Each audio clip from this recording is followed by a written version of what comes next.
Hi everybody, my name is Jesse Lassiter and welcome to The Short Collection.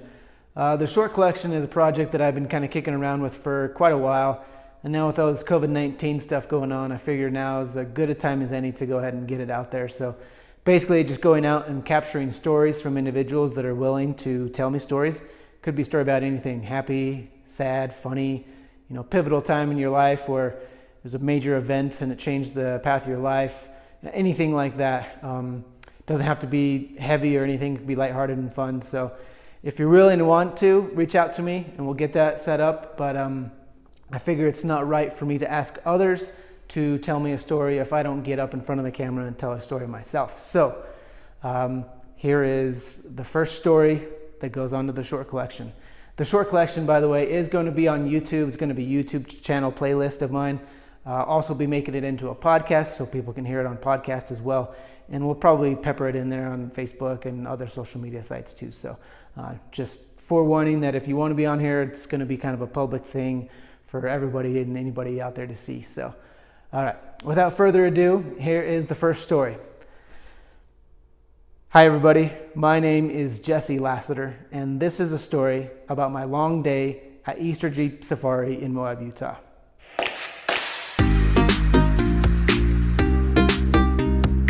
Okay, so this happened about 2 or 3 years ago.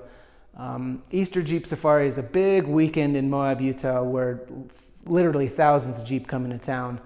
And people hit the trails and meet up. There's all sorts of events, gatherings, this and that.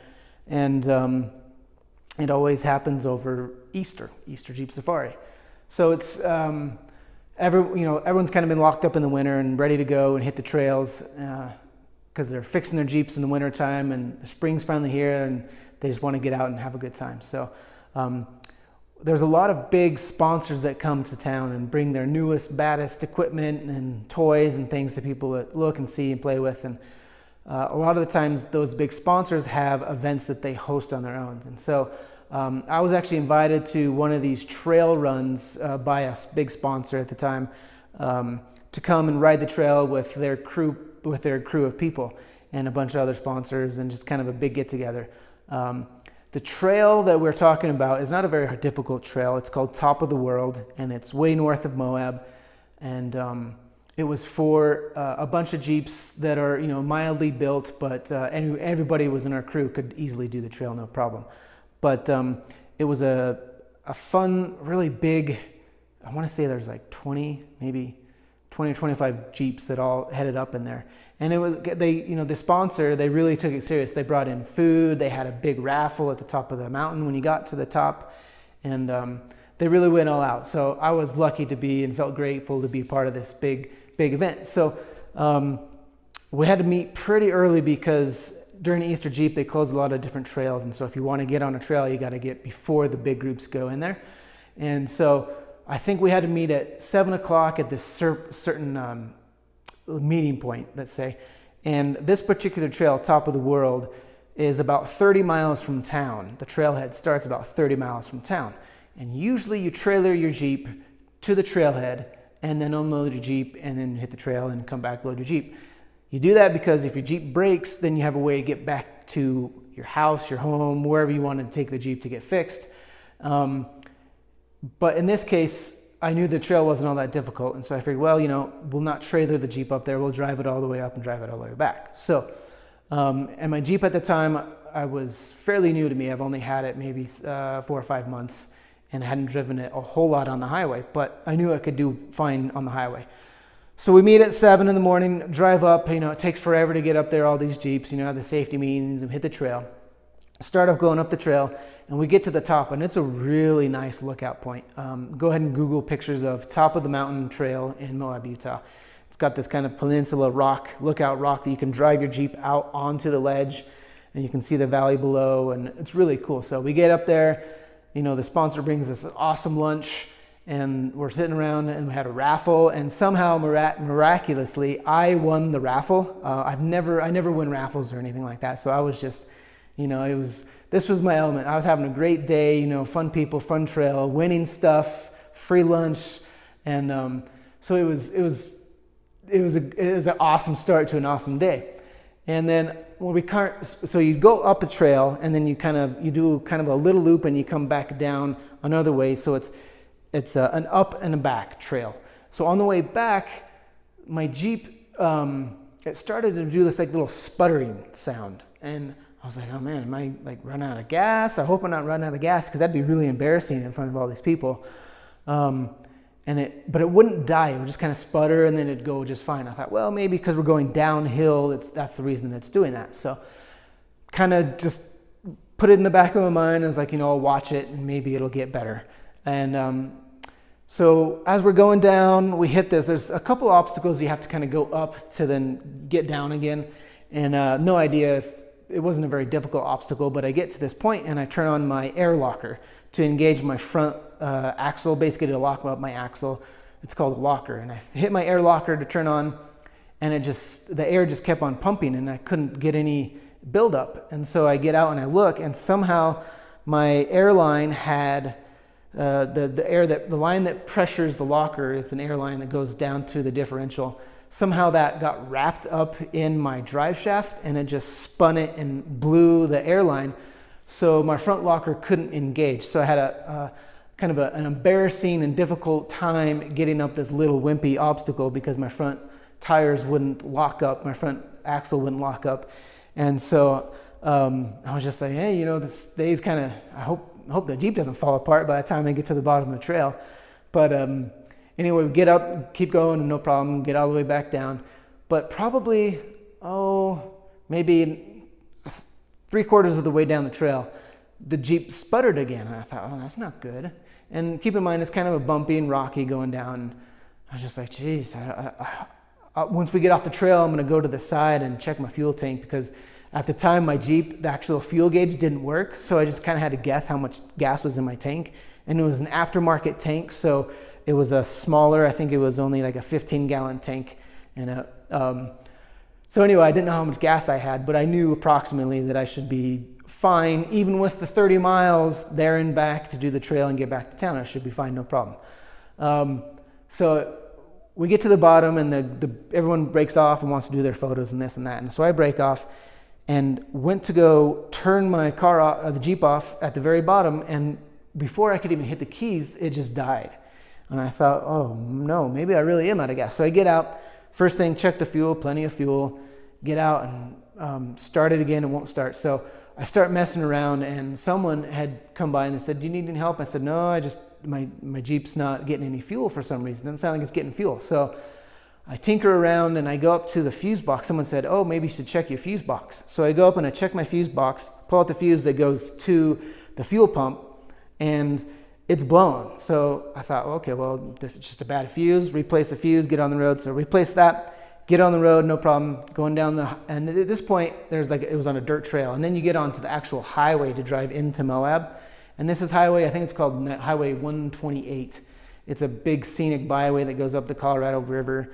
And in some spots, it's very narrow and windy, with a river on one side and cliffs on the other side. Not steep or anything, but not a lot of room to pull off and take care of the Jeep if it's going to run out of gas or do whatever it's doing. So I get probably 15 miles back on the highway close to town, and the Jeep does it again, and I'm just like, oh geez, so but this time it just dies completely. So all power, everything's lost on the highway, and I'm just kind of coast off to the side and get out and think, oh well, it's probably just that fuse again, so I'll replace that fuse. And I get up there, and there's nothing wrong with the fuse, but my fuel pump, I could hear it turning on, and then it would kind of turn off by itself, and it shouldn't do that. It should stay on constantly with the system that I had running in the Jeep. So I knew that it was probably my fuel pump had gone bad. So I sit there and tinker with it for a while and just think, well, I'm just going to go get my truck, put the Jeep on the trailer, take it back to the campsite, and deal with it there. So buy a new fuel pump and replace that and take care of everything, right? So as I'm doing this, if you've ever been to Moab, it gets really hot. Even in the spring, it was super hot.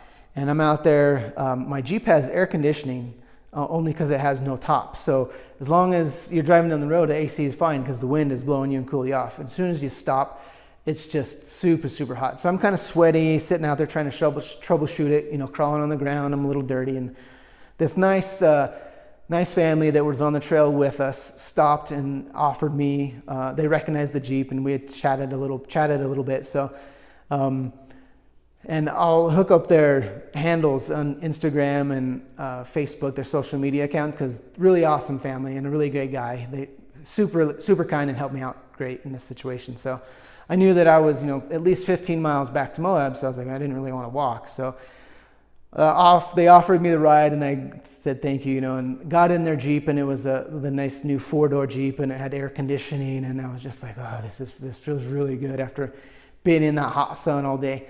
And so we drive all the way back down the canyon, 15 miles, and we go to my campsite, and I say, hey, thanks, appreciate it. And I said, can I give you anything? He's like, no, I'm just trying to pay it forward for all the fellow Jeepers. And it was really awesome. And so he takes off, leaves the campsite, and I turn around and go up to the camper and grab the door, and my camper door is locked. And my keys are in the Jeep, which is 15 miles back up the canyon. And I'm stuck in another canyon down the road, and I don't have any cell service. So I can't call anybody to ask them to come get me out, or to give me my keys or anything. So I'm sitting there stuck, and on the steps of my camper, and trying to figure out how I'm gonna get out of this mess. And by this time, I think it was probably close to 5 or 6 in the afternoon. So it was kind of getting to be a long day of being out in the sun and tired and troubleshooting. And so I sat there for probably half an hour just thinking like, geez, what else can go wrong in this day? But I had this idea like, well, maybe if I crawl around, I can break into the camper somehow. So, my camper was a truck camper, so it was sitting, it's like one of those that slide in the back of the truck, and it sits on the back, and you drive down the road with your camper. So I was able to climb up on top, and there was this big kind of window vent thing that was at the top of the camper, and I thought, well, maybe I can pry this out. And luckily it had some bolts that I could, if I had the right tools, I could take off. And so all my tools were in the Jeep, of course, and I knew that, but I had a toolbox on my trailer. So I went down to the trailer, found the right-ish tools to take off the top of this air vent. So I got that undone and had this mesh netting. And I didn't want to break into it because I was like, oh, this is going to be, days already adding up. I'm going to have to, do some more work on the Jeep, probably a new fuel pump. I was like, I didn't really want to break this window or break this mesh mosquito net into the camper. But anyway, had to break that to get into the camper, because once I was in the camper, then my keys to the truck, luckily, were in the camper. So if they were in the Jeep, I would have been really SOL. But I knew that the keys to the truck were in the camper. So anyway, got into the camper, got the truck going, and hooked up the trailer, drive all the way back up the canyon to get the Jeep, which is on the side of the road. And meanwhile, in my back of my head, I'm just like, okay, how am I going to load the Jeep onto the trailer? Because I didn't have like a come along or a strap or a winch to get it up onto the trailer. So I was like, oh, I'm going to have to push it. I had these little straps that tie it to the trailer when I drive down the road, and they're like little ratchet straps, but they only extend out about 2-3 feet at a time. And I thought, well, I could daisy chain all those together and do like 2 feet here and then go to that one and 2 feet there, and slowly get it like in sections up on the trailer. And the point where the Jeep broke down was actually just a really bad spot. It was one of those where the cliff was here, the road, and then the little bank into the river. So there was like literally no room to go. And so I go up, turn around the trailer, come back down the road, and I'm just parked pretty much in the lane with my flashers on. There's nothing I could do, and just hoping that not too many cars came by at this time. And I was like, okay, well, I'll go and I'll fire it up and see if it even starts. And if it does, then just drive it up on the trailer before it can die. And if not, then I'll have to sit there and do this daisy chain of ratchet straps that I've got to get it up on there. And so I go back and jump in the Jeep, fires right up like it, no problem at all. And I was just like, geez, this is kind of weird. And anyway, drive it right up on the trailer, load it up, and I think maybe one car came by, and they were nice. They weren't like giving me the finger or anything because I was taking up the lane. And get it all the way back to the campsite. And it's pretty much after dark at this point. Get back to the campsite and get down under, because I was like, well, if I need to go into town to buy a fuel pump, I need to know what kind I've got under there. And so I get down under the Jeep, and where the fuel pump was mounted, it was mounted to the body of the Jeep. And somehow the terminal, the positive and negative terminal that gives it the power to run, somehow one of those terminals, from a faulty mounting job to the frame, basically was touching the frame every time I would hit a bump or even turn one way. It would just enough where it would catch one of those terminals, and that was causing it to short out, actually. And so that's what was causing my fuse to pop and having it turn on and off like randomly at times. So anyway, the next day I was able to go buy a new fuel pump, and not that the old one was bad, but I didn't really trust it because it had been shorted out a lot and I didn't want to be on the trail stuck again. But anyway, got it fixed up, got on the trails the next day, and was able to get down the road. But it was just kind of one of those things where everything kept on like falling and falling back onto itself. And I just thought, when I got back to camp that time, I was just saying, okay, I'm not going to go jeeping tomorrow. I'm just going to sit here and be safe. But it's those difficult times where you just have to actually just suck it up and take what comes and make the best of the situation that you dealt with. So anyway, thanks for sitting around and listening to my story. Hope you enjoyed it, and stay tuned for other stories that are going to be coming. Thank you.